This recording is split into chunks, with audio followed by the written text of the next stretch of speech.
Welcome everyone to Astral Talk TV. So today I have a very special guest today.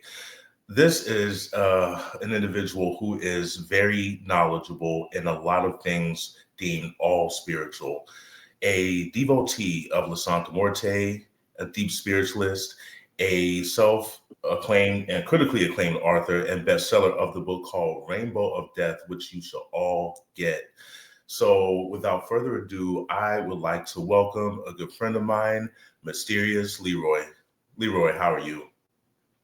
I'm doing good today. Thank you for the praise. I appreciate it. Absolutely, absolutely.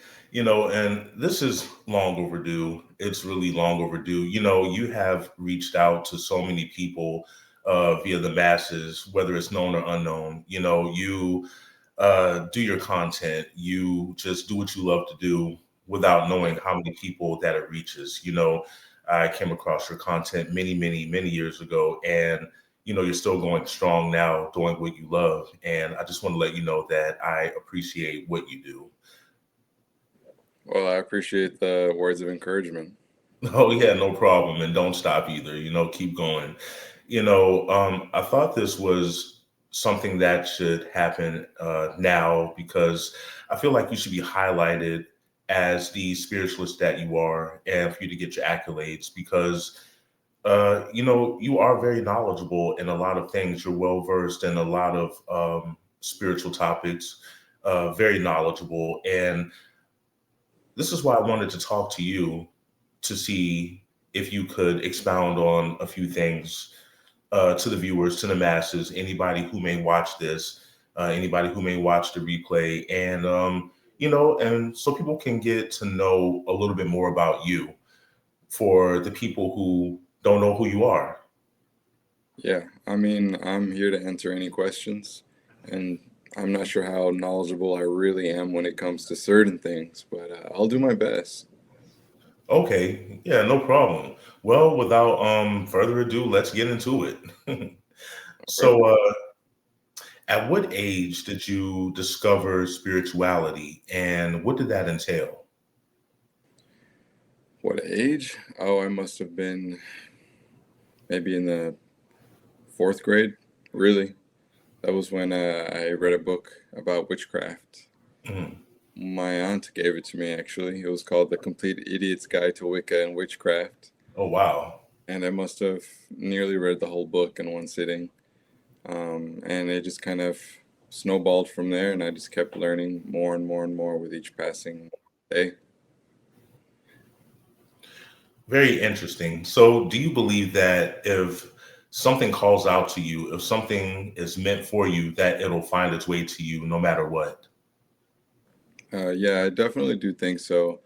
Although I do believe that some people think that they're called to something when they're really just very interested in it. And so some people don't have the discernment to kind of realize what they're actually being called to and what is simply intriguing to them. That makes a lot of sense. In fact, I do believe you 1,000%. uh, you know, um, I would say, and let me know if you agree with this.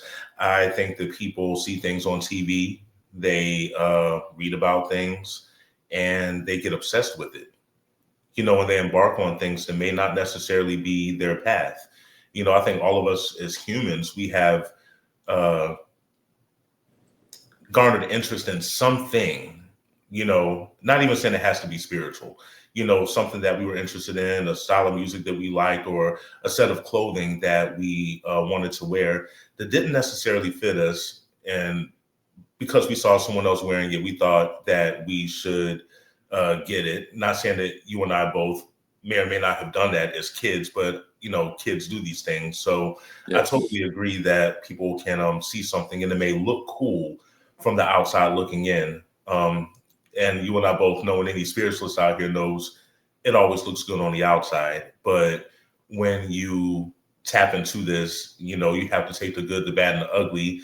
And it's kind of like a thing about being beat down just to be built back up. It's like rising like a phoenix, you get burnt Yeah. into ash and you rise back up. And can you handle it? You know, and a lot of Yeah. people have not. And I don't know if this is fortunate or unfortunate, but a lot of people have actually run back to the church because of that. I mean, it's true. Some people have ran back to the church, but for the same reasons, also, a lot of people are sharing their rich traditions and religions online, but some of those are closed practices, and people just, they always want what they can't have, and if they know something is closed, they want to be a part of it that much more. Absolutely. And honestly, it's interesting that you say that because in this day and age, I've seen a lot of elevation with the way the spiritual community has operated and the directions that it's going into. So it seems a lot of people have gotten out of religion and gotten into spirituality for a lot of different reasons, but it seems to be on the same wavelength right now because how I would say religion is being promoted and how religion is looked at. I think nowadays spirituality is looked like that too. It's being picked up as something to profit off of. The love of it is kind of pushed to the side, and Yes. I'm seeing that a lot, and a lot of the scamming that may be going on. It's just a lot. It's kind of like neck and neck, and it's all cult like to me. Not a cult, but it's very cult like. Cult followish, and these things kind Yeah. of get to me sometimes. What do you think about that? Well, we live in a very capitalistic society, at least in the West, and so money is the root of everything, and it has infiltrated and kind of wormed its way into all areas of life, including spirituality, religion, everything like that. A lot of the churches obviously take advantage of those who attend the churches. And, we all seen the jokes that people make about the pastor having like a Lamborghini, but the people at the church are like all poor. It's Yeah, it's the same kind of mentality when it comes to everything. And as long as there's somebody with money willing to pay for a spiritual service, there's going to be somebody, a charlatan, who's pretending to be able to provide the service in order to capitalize on potential buyers. yeah, I absolutely agree. Years ago, those were the Facebook witchy groups. Now it's transferred over to TikTok. It's very easy to find a TikTok or an Etsy witch nowadays. Would you say? Def- yeah. Although I do think Etsy is trying to remove the ability to sell like spell work on the website, if I'm not mistaken. But we'll see how it goes. Okay. Let's see what my next question is that I have for you. So, when do you feel you first felt the experience of La Santa Muerte, and how were you introduced to her? Well, I first experienced something with her after I was introduced to her, and basically the grandmother of somebody who I was very close to at the time, she was a devotee, and she strongly felt that me and my friend should both be devotees as well. And so she was what really opened the door for it to me.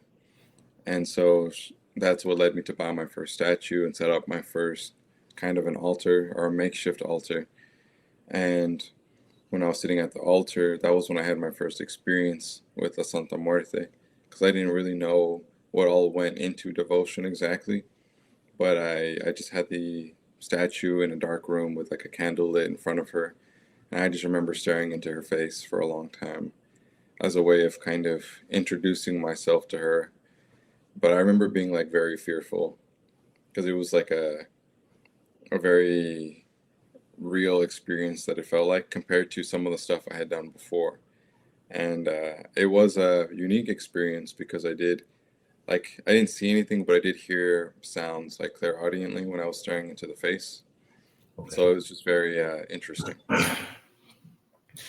Okay. So, would you say that the fear that you had, a part of the fear that you had, would you say you had that fear because not only was it new, but was it the depiction of her that caused a small amount of fear or a major amount of fear when you first laid eyes on her or got introduced to her? I would say it was more the act, not necessarily her iconography, because I'm someone who's always been very interested in like dark or like weird things that most people would deem as seeming to be demonic or just not of the church. And so that kind of imagery doesn't really frighten me the way it would other people. But at that time, I hadn't done too much like real magic or tried to do anything in the real world. I was more of an armchair occultist. So this was one of the first times I really stepped out of my comfort zone to try to actually do something outside of myself. Okay. That is very, very, very interesting. You know, when you were explaining all of this, something popped in my head that I have to ask. So the woman who I assume would be an elder who introduced you to Santa Muerte, would you say that she had some sort of, if you will call it, foresight to see that this was something that you were supposed to be doing? Or do you think it was all a part of a plan? Because, you know, these energies can influence one another to do what you're supposed to do. Do you think that she just foresaw that this is what you were supposed to be doing, or that Santa Muerte wanted to get a hold of you, and that was her way of initially getting a hold of you? It could be a little bit of both. I do think that she was very, very powerful spiritually speaking. She was definitely very powerful as a practitioner on her own. Hmm. And she definitely had a very concrete and powerful connection to La Santa Muerte. So she may have had foresight, she may not have. I never really knew, but I do know that she was always like hand in hand with La Santa Muerte. So it's very possible that Santa Muerte told her go ahead and reach out, you know, in this way. Okay, very interesting. So, what aspect resonated with you the most, or which one came to you first? For me, it was definitely the white aspect. I've had a lot of interactions at the altar, and I have interacted with all of the different aspects, but I would say 90% of the time I'm usually talking to the white aspect of La Santa Muerte. And I definitely resonate with her the most because I'm somebody who's been constantly healing myself for the past couple of decades, and she is like the healing aspect. So I think just for that reason, I already had a strong resonance with her. Okay, so there are many aspects of La Santa Muerte, like color wise. Yes, there are quite a few. Okay, can you explain a few of the different colors and what they may do? Well, the white is more for healing, for peacefulness, for tranquility, for calming down of negative emotions, Okay. and cleansing. The black is more for cutting things away from yourself, for protection from harm, as well as protection from witchcraft and black magic. The black is more uh, heavier energy, more dense energy. The white is more light energy, and then the red is more fiery, passionate energy, usually for things involving like lust for life, Okay. love, things like that. Oh, okay. I did see something. I don't know if it was on YouTube or whether it was on TikTok or just something on Google. They have a gold one.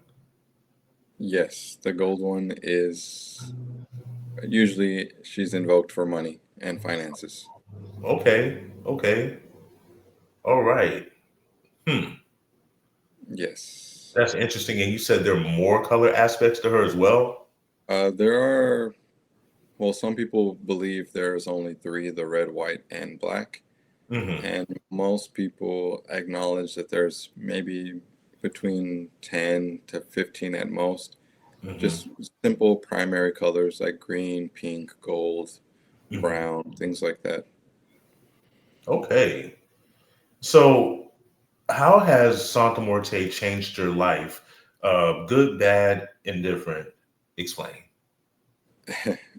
She's made a lot of difference in my life. She has definitely saved my life on multiple occasions. So just off of that, I would say she's affected me in a good way. Okay. But I wouldn't say she's affected me in a negative way. But what I will say is that She is someone who will let me learn lessons that I need to learn.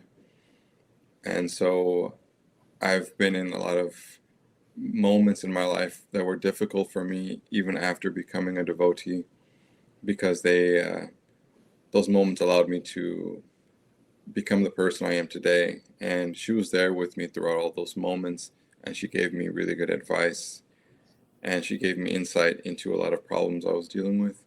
So, in some ways, it's like she allowed certain problems to happen so that I could grow from them and be better equipped to deal with things in the future. From what I've read on Santa Muerte and what I've been told, and even different videos that I've seen, because I had to do quite a lot of research prior to interviewing you to make sure that I had some sort of knowledge in this. I would have to ask: would you say that Santa Muerte is someone who, as you say, would teach lessons or show you things that you may need to fix within yourself, right?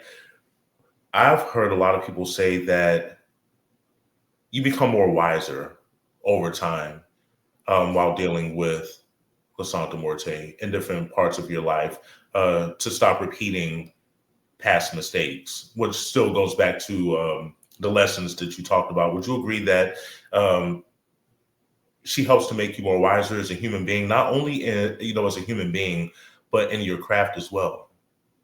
I would say she helps some people become wiser because just simply being a devotee doesn't make you somebody who listens well to directions or advice. Some people are very stubborn or hard headed or very immature who are Mm. also devotees. So some people might have to learn the same lesson 100 times, and some people might get the wisdom from the first time. And so not everyone will end up wiser for being a devotee, but you definitely have the option to become wiser if you are a devotee, if you choose to listen to the advice and the messages that you get from Santa Muerte. Mm. That makes perfect sense. And I think that that falls into any aspect of spirituality that you Yeah. embark on, whatever's for you, you do have to listen. I know me in the shamanic practice, I definitely have been through certain things in my past that I've had to learn from or learn a lesson from. I wouldn't necessarily call it a consequence, but when I consult with spirit and spirit says something and I go against the grain. Um, I have learned from time to time that it was not conducive to me. It things went left, and I had to learn from that.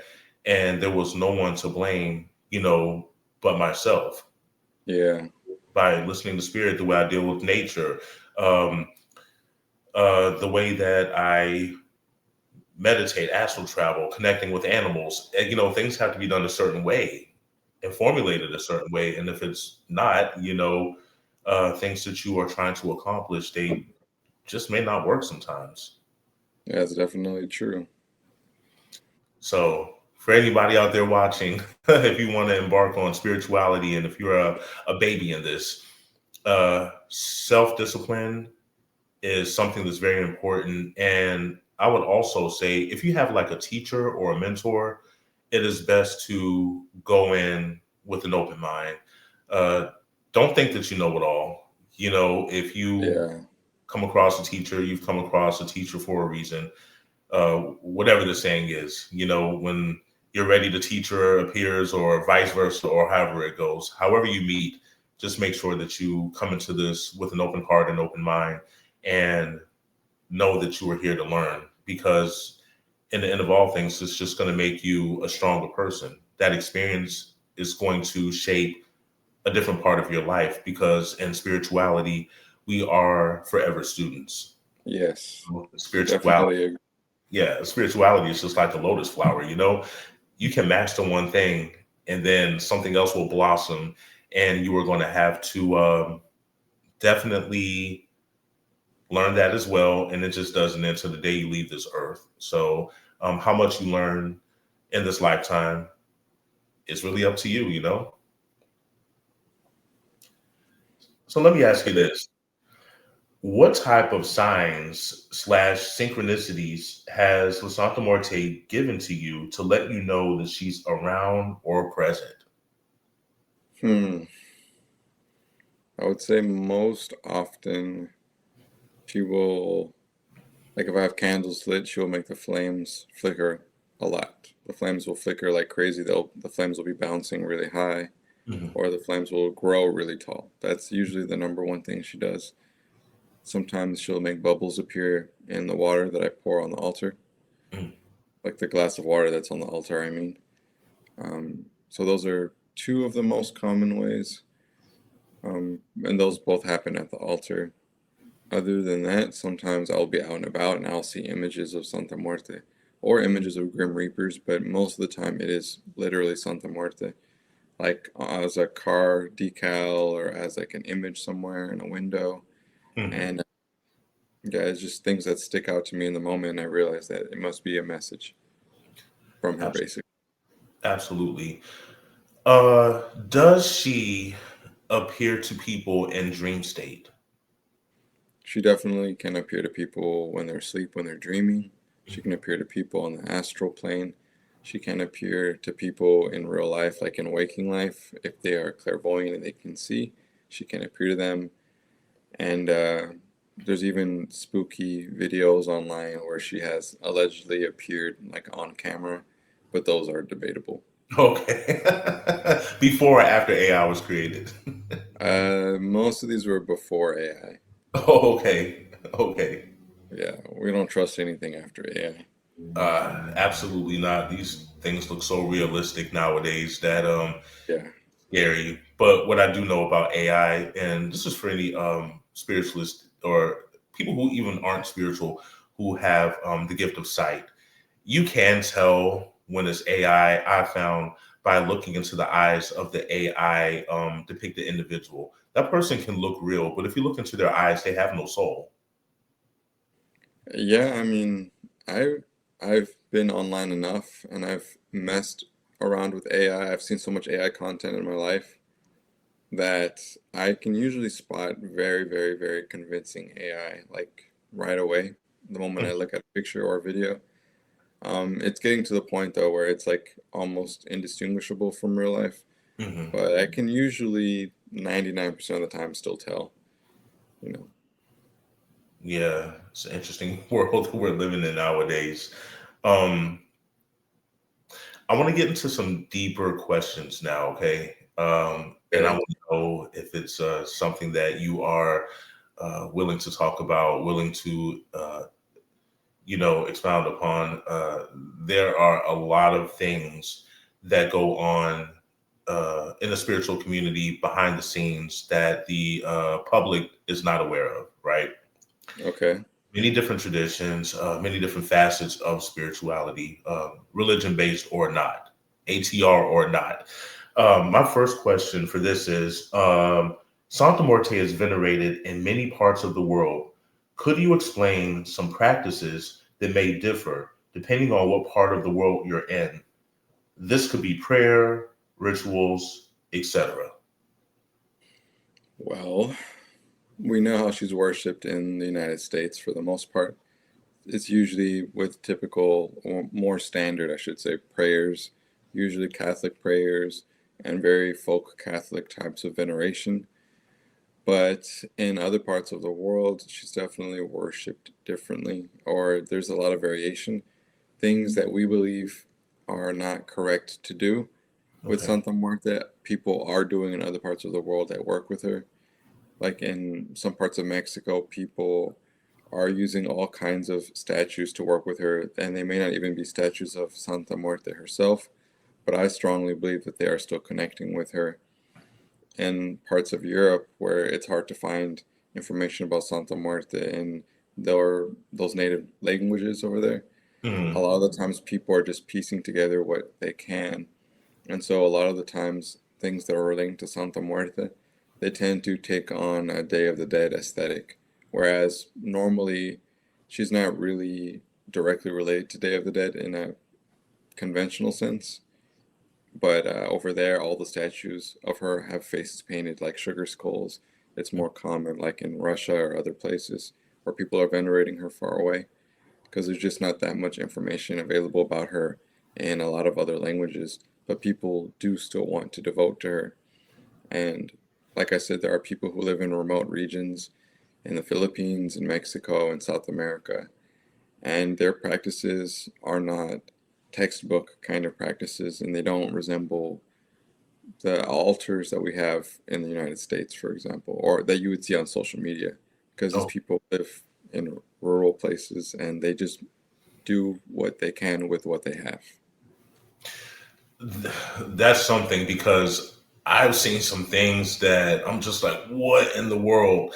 Okay, so I this took place in Mexico. I have seen on certain videos that they have like these huge shrines of worship.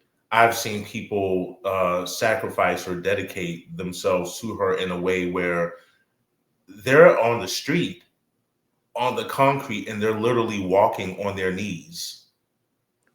Yeah, uh, that's. I mean, that happens in the United States too.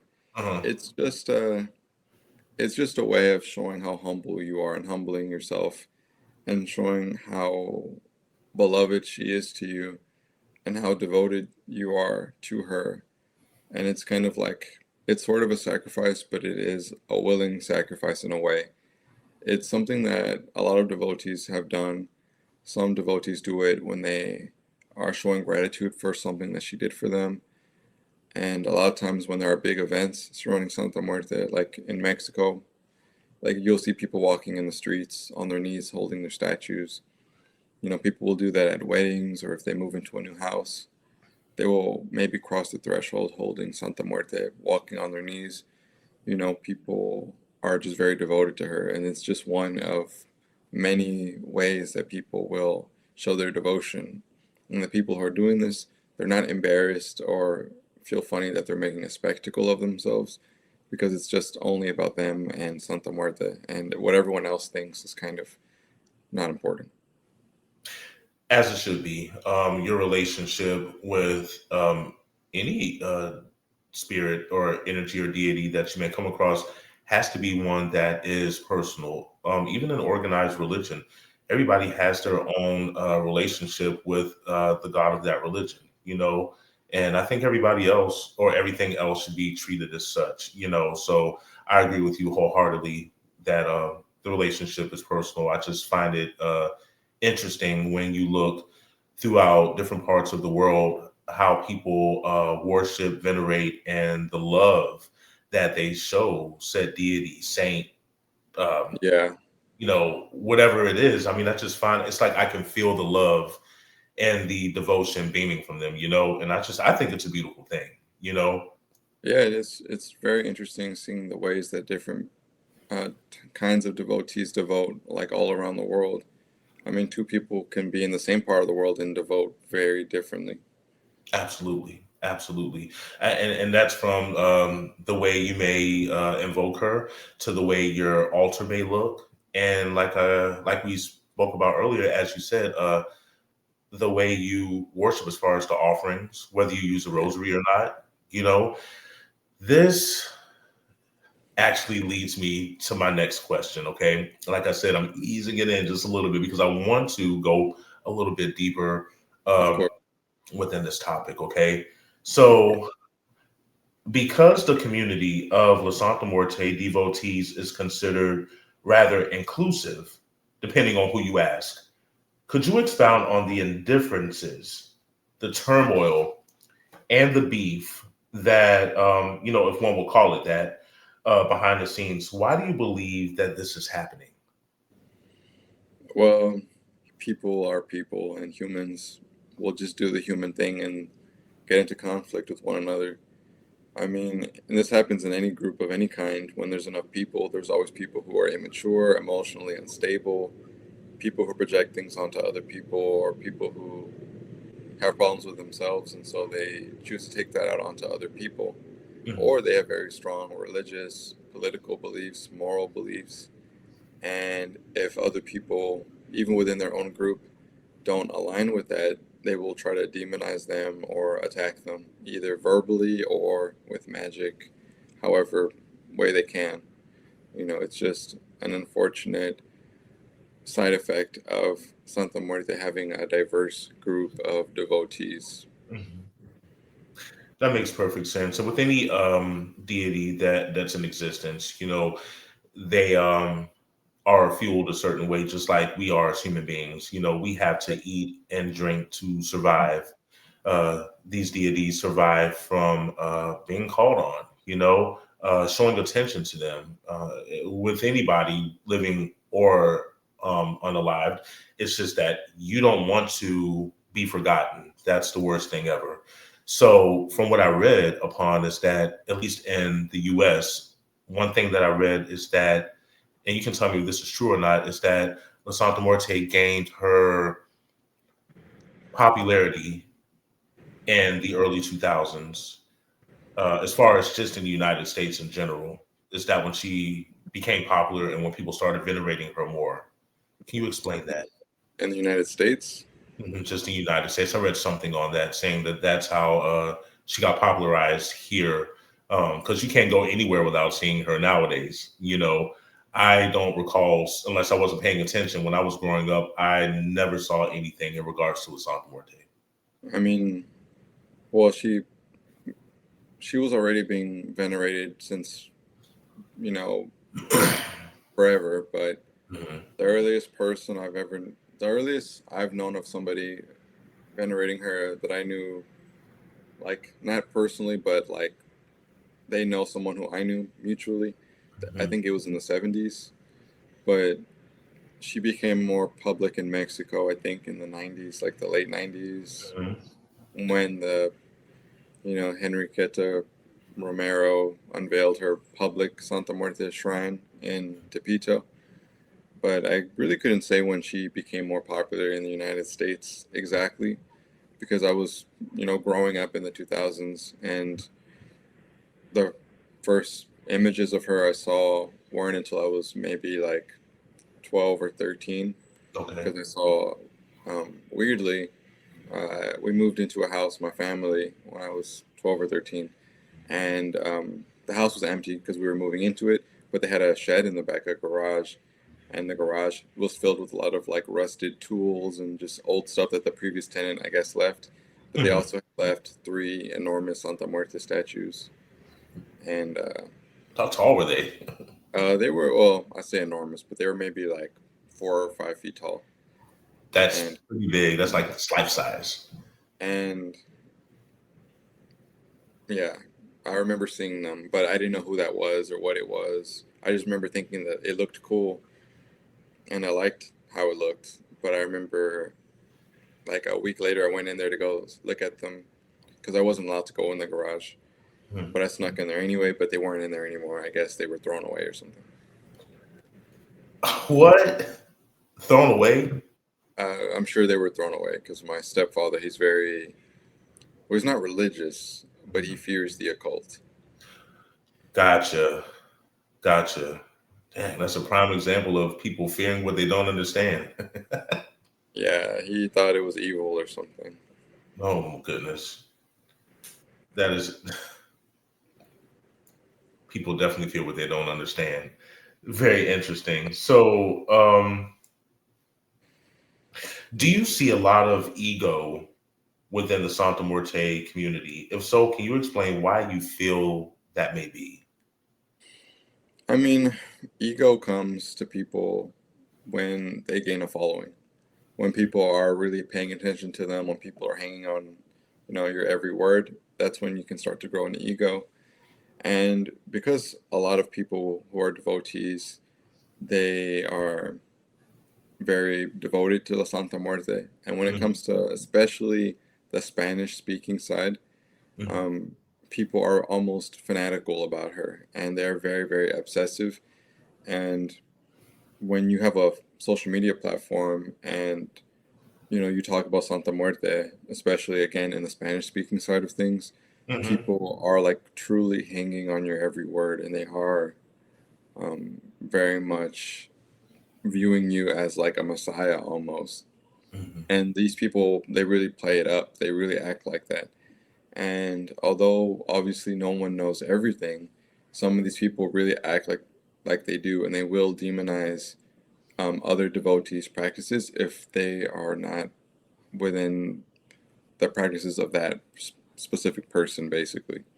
And I have seen a couple of people on social media who are kind of like this. They have a kind of a big ego, and they kind of attack or, like I said, villainize other devotees whose practices look different than their own.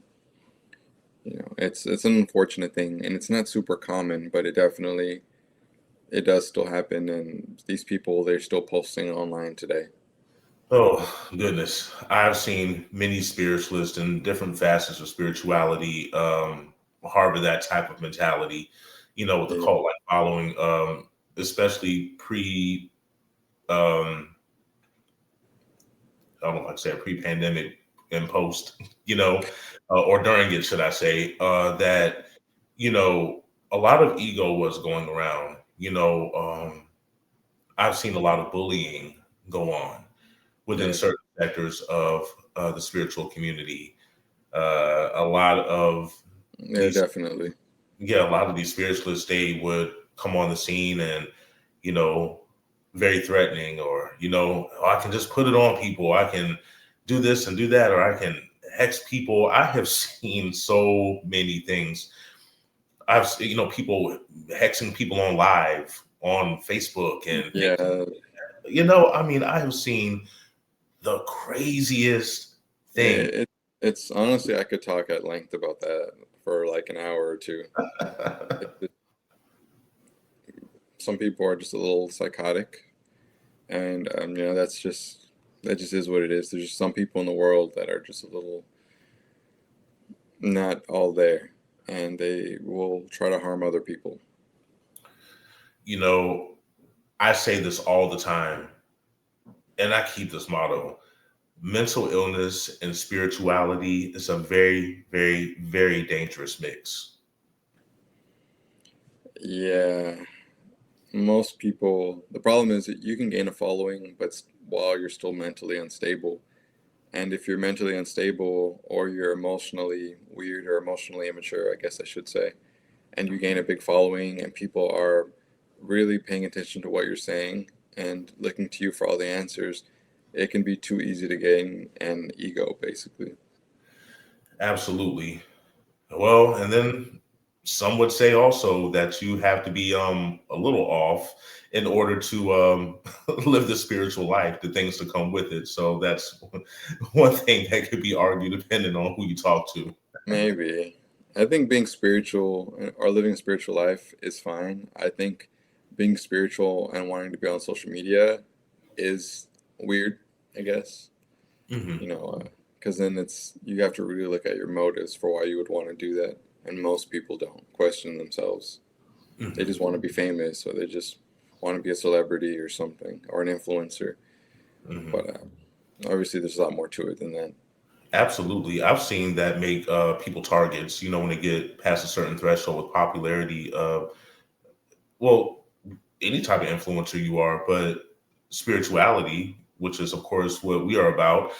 I look at spiritualists who've crossed a certain threshold in popularity, and they have became a target of jealousy and, Yeah, these occult wars, these witch wars, or whatever you want to call it, has been going on. And, it's really sad to see that people just can't kind of unite in a way, which I know, speaking of something that of course will never happen. Obviously, it's just too many different mindsets out here, but it yeah, would be cool if people could kind of like, come together, help one another, help humanity. But that's just something in a perfect world. But I just see certain things and I'm just like, you're channeling your energy in the wrong direction, when it could be put to something of better use, you know? yeah. I mean, I mean, you're right. We don't live in a utopia, and there Right. are immature people running around everywhere. So, I mean, what can you really do? Absolutely. And then another thing as well, a lot of spiritualists on social media, they show the glitz and the glamour of it or the fame of it all. Like it's like a false misconception of what spirituality is. They they cover it up and put a little bow on it to make it look like it's just all birds and butterflies and that it's just the best thing to do. But a lot of people don't talk about what we go through behind the scenes. When Yeah, our face isn't on the camera, the crash outs, or you feeling like, looking like you put your finger in a freaking socket, you know what I mean? Because of the shadow work that you have to do or what elevation really can look like sometimes, you know? it is a lot of work for sure, and some people do glamorize, the spiritual path, and they try to make it extremely aesthetic, and they do a lot of, toxic positivity and spiritual bypassing, things like that. But, unfortunately, you're going to have to do shadow work if you want to do anything new in life, at least in regards to getting out of comfort zones or things like that. Yeah, there's no shortcut in spirituality. And I've seen people take shortcuts and I've seen people get what they want and achieve what they want and, what they wanted. But in the long run, I've seen people's demises behind that. Not saying that, they left the planet type demise, but I've seen a lot of ego and spiritual deaths go on. And from what it looked like, I'm sure it felt like a physical death. Yeah, well, probably some people have left the planet as a physical demise But that for is trying to get into close practices that they should not be a part of and things like that. I don't need to bring up any examples, but yeah, we're not going to do that. So, yeah, Spirit is definitely telling me to not to not touch on that, but I'm seeing it more and more nowadays of the crossing of different practices of based course. off of interest, infatuation, obsession, and stuff like that. A situation happened in the state that I live in when a girl got into something that she should not have, called on someone who she should not have called on, and her parents found her and she's just no longer here. I'm not even going to get into that. The story is just everywhere on the internet. People can find it. Yeah. Uh, people haven't learned. If people are just going to do what they do, as you say, people are people. Uh, yeah. I mean, I do think that some people are meant to learn lessons, and some people are meant to simply be a cautionary tale to other people. That's deep, but true. That's deep. That kind of like hit right here when you said it, because it's a sad truth. It's Yeah. really a sad truth. Um, you know, this next question that I have, I always wanted to ask you this. Do you utilize tarot or do you get your messages from the divine? How do you feel about La Santa Muerte tarot decks and do you own any? That was maybe five or six questions in one question. Yes. Um, I I do have I do talk to Santa Muerte using tarot cards. Like I get messages from her. Mhm. Um, Sometimes I do keep two Santa Muerte tarot decks on the altar, Okay. and I do I get information from her through the tarot decks or through channeling directly. When I Mhm. channel directly, I get more specific information. Mhm. When I use tarot cards, it's usually not as specific. Um, the channeling is more for researching purposes. The tarot cards are more for my like day to day type of questions, personal life questions. But I do have two decks on the altar, but I have more than two Santa Muerte decks. I think I have maybe four. Um, but the other two are more like oracle decks. They're not really tarot decks. I think it's by Fabio Lestrani, the Santa Muerte Tarot, Okay. and then I think it's called the Santa Muerte Tarot, and then I have another one. It's in Spanish. It's called the Tarot de la Santa Muerte, and that one is my personal favorite one. The Fabio Lestrani one, it is nice, or is it Fabio Lestrani or Leo Scarabeo? I forget, but it is nice. But I like the artwork a lot better for the Tarot de la Santa Muerte, Hmm. and so I use both of those. I also have something called, what is it called, La Santa Muerte Lenormand, and Okay. they look kind of like Spanish bingo cards, like the Loteria cards, but they have divinatory meanings that you can use with them. Mm. They're small cards and it's a small deck, but they're pretty cool, I guess. Okay. And yeah, I think that answered all of those questions. Yeah, Did you I miss did. any? They sound like a lot, but they all jumbled into one because I'll say for me, when clients come and want readings from me, right? I do channel messages and I do tarot as well, but I only use tarot for the aesthetic of it all. If that's what the client wants. I prefer for me not to utilize tarot as much because I am connected to whoever I'm calling on in order to get the messages. Like you said, they're more detailed when you get that. And this is my opinion. When people come to you, especially for life changing questions and situations that they're going through, I don't want to flip cards. I can because I can get the messages from the cards, or I'll just get confirmation from the cards. But I do like to connect to the source of whoever I'm calling on in order to get that message in detail to make sure that hopefully the no stone is left unturned. I just kind of feel more comfortable with channel messages now, as in the past. When I wasn't as good as my channeling wasn't as good back then as it is now. So of course I would rely on the cards, but you know, they're all just tools, but I try to go from within doing anything. To me, tarot just looks cool, but I use them if Yeah. need be. Yeah, I mean, I have a really large collection of tarot cards and oracle cards. Me too. I had you know, maybe 50. oh, that's yeah. Sometimes I think about selling them, then I'm just like, no, even though they serve their purpose and they still do, I probably should just keep them around. Yeah, I mean, maybe for the aesthetic, for Right. your readings. Yeah, absolutely. Um, you've made such an impact on so many people's lives with your content and have helped many with your knowledge of Santa Muerte. Mm.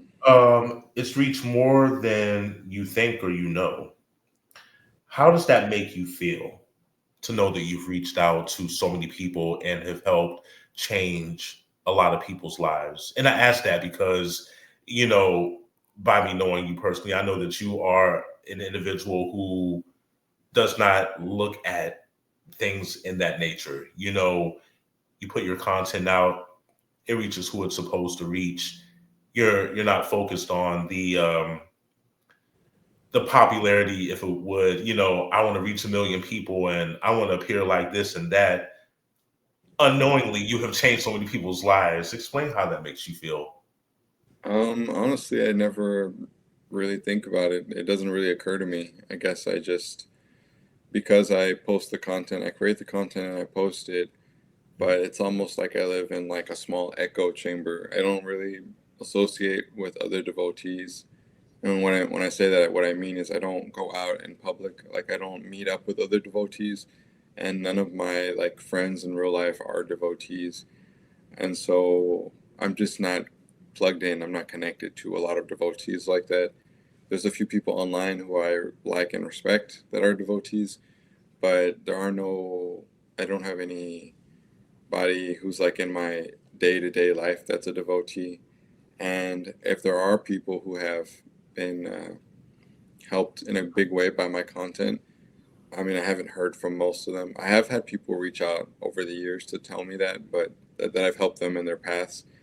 But I guess there's no way of me really being able to gauge how many people I've helped or the true scope or impact because I can look at my analytics, my vanity metrics, like how many likes, how many views, things like that, but it doesn't really tell me how people are impacted at the end of the day. So in my mind, it almost feels like I'm not impacting anyone because I'm just not surrounded by people telling me I'm impacting them. So it's more like I'm just doing it for the love of the game rather than for the express purpose of helping people, or rather hearing from people about how I've helped them. I mean, I do want to foster my community and like help it to grow because I know I have a few like people who are like diehard fans who are just people who have been supportive of my content for a long time. And Right. I do want to go live and talk to people and stuff. It's just these days things haven't been conducive to that. I'm waiting for certain things to be more stable in my day to day life before I Mhm. can kind of really focus on growing my community or connecting with people to really know in a more concrete way how I'm really impacting them, I guess. Mhm. So, how I feel about it, I don't really feel that strongly about it because I just don't think about it, I guess. Yeah. And and really, how could you know? Because you have people who like your content, you have people who will view your video. They may watch every single video that you make and may not like it, right? Yeah. You have people who are silent watchers who may not ever comment. Um, some people consider Santa Muerte a taboo topic, right? So they may be interested in Santa Muerte, but they may just watch just to gain the knowledge of it. And you may be the content creator who resonates with them. So again, the analytics, the algorithm, and all that, looking at that, yeah, of course, like you say, you can't see all of that depending on that. But again, I think it's good that you've reached out to a lot of people, even though you haven't, you don't think about it like that. It does show in your work, though. I mean, I try my best with my content. I hope it reaches who it's meant to reach. Absolutely, absolutely. And this is the last question that I have right here. Very vague, but very interesting nonetheless. What are your thoughts on the afterlife? Um, that is a very vague question. I think it's a lot more complicated than people realize it is. Mhm. Most religions have their own version of the afterlife, and from what I understand, most of those afterlife places are real. Like you can end up in different kinds of afterlife planes depending on what you follow, what you believe. And what you believe when you die can dictate where you go to when you die. And most people will end up going to some kind of like heaven or from whatever religion that they follow. A lot of gods and goddesses and beings, they have their own realms and their own dimensions that they have dominion over as well. And other people still will just remain on earth as earthbound spirits, unable to cross over because they're stuck in confusion or worse, stuck in pain or torment. And there are other afterlives still where people might just be in a black void for eternity because that's just where they believe they're going to go. And so a lot can happen in the afterlife. Not to mention there are beings or creatures that can, attack a human spirit, like a human ghost. So if you cross over and you're a ghost, there are some entities that will go out and like eat human ghosts, and like it can lead to the second death, which is when you die as a spirit. and from there, I don't think there's any coming back from that. Wow. That is something to think about. That's definitely something to think about. We all have our own thoughts on the afterlife, and I do agree with you when you say that there are many dimensions. Actually, there's a plethora of dimensions that you can go to. Uh, Yeah. you know, again, a lot of these deities have their own realm that they govern, just like Yes. just like every planet has a deity that they govern. Like we're on planet Earth, and we have Mother Earth, Mother Gaia, whatever you want to call her, is supposedly the deity of this planet. Some people say um, that the god that people worship, on this earthly plane is what's called the demiurge, which keeps you stuck on this planet and earthbound. There are a lot of different. Yeah. I mean, the demiurge is its own topic altogether. Yeah. But yeah, I know you were saying you had a lot of deeper questions or very uncomfortable questions or something. But Well, no, those were those. bad. Those weren't too bad. They Okay. weren't too. Yeah. Yeah. These questions that I had, these are topics that people shy away from. So I consider them deep questions, about the turmoil and the quote unquote beef in the Santa Muerte community, because it seems like from the outside looking in, it just seems like it's a very peaceful and come together type of community where everybody gets along. But of course, that's not human nature.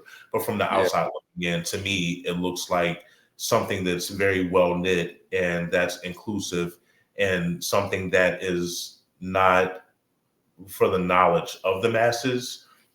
But on the flip side, the the just the presence of Santa Morte alone is something that is spreading worldwide. So it's kind of like Uh, a situation when I look at it.